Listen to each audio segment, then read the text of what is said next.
She deliberately poured the Merlot straight onto my 7-year-old son's masterpiece. At 3:45 p.m., during our family's Memorial Day gathering at the Old Mountain Lodge, my sister Lauren tipped her glass with lazy intent. The deep red wine cascaded over the careful acrylic painting Ethan had labored on for 4 full days, a vibrant mountain vista meant as a surprise for his grandpa.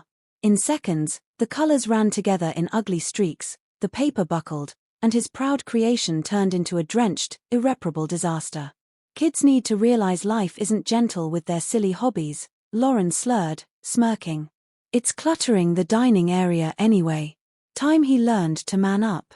She emptied her glass, plunked it down onto the sodden artwork with a sodden clunk, and scanned the room for nods of agreement. My Aunt Karen let out a guffaw from the armchair. That's real-world education, buddy, sink or swim. Chuckles erupted, harsh and mocking. Mom forced an awkward giggle to diffuse the tension, while my brother-in-law grinned. Ethan sat rigid, eyes locked on the wreckage, his little fists clenched so tight they shook. I held my breath, frozen in place. My boy didn't utter a peep. Tears welled, but he swallowed them, shrinking into his seat as if willing himself invisible. He was bracing for the ridicule to end, praying silence would make him safe. In that moment, it struck me like ice water. He was absorbing the same toxic lesson I'd endured for 31 years: stay small, stay silent, absorb the hurt to preserve everyone's comfort. He was becoming me, inheriting my habit of fading into the background. If I stayed quiet now, he'd wear these invisible shackles forever. My dad, Robert, sat at the table's end, gripping his coffee mug until his veins stood out.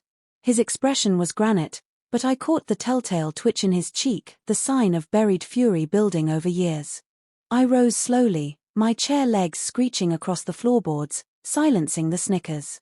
Stepping between Lauren and Ethan, I planted myself as his barrier. For once, no impulse to apologize or deflect. Just crystalline resolve. You got pleasure from that, I stated calmly, staring her down. From watching a child build something beautiful, then smashing it. Lauren snorted, refilling her glass with exaggerated flair. Relax, Emily. It's just paint on paper. I'm helping him grow a backbone instead of wasting time on nonsense. The room hushed.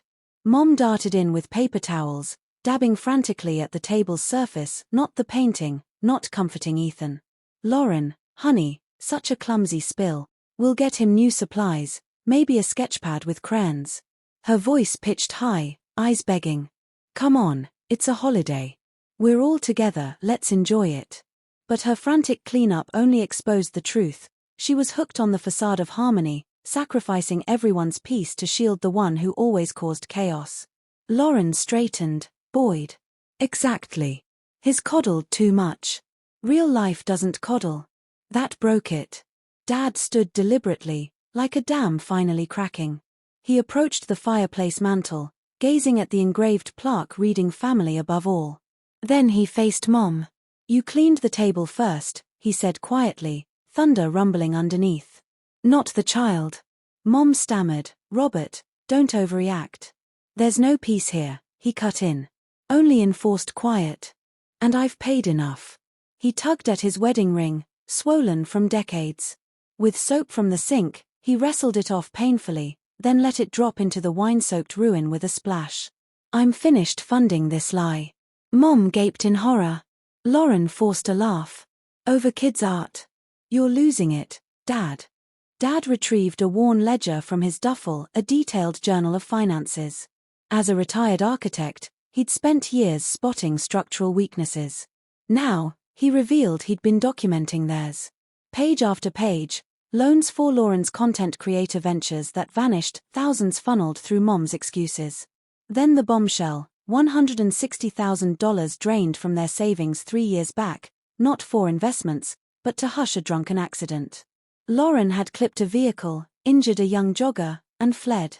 Mom orchestrated the payoffs, lawyers, victims, repairs, to bury it all. You robbed our security to hide her recklessness, Dad said, voice steady but edged with pain. Then allowed her to belittle my grandson.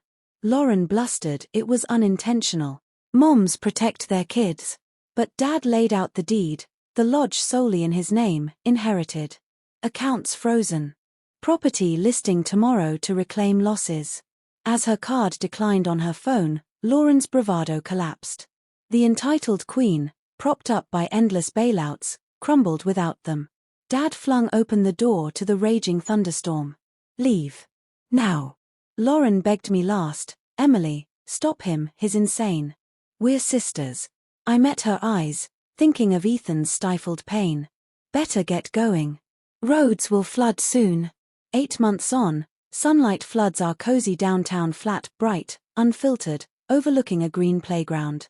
Dad's there on weekends, guiding Ethan through building sturdy easels from scrap wood.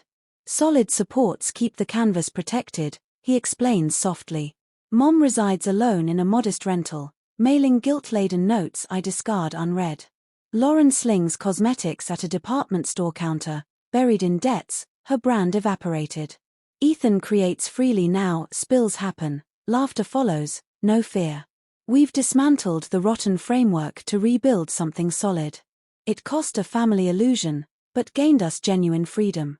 If you've ever severed toxic ties to reclaim your life, comment liberated below. You're not alone, we chose right.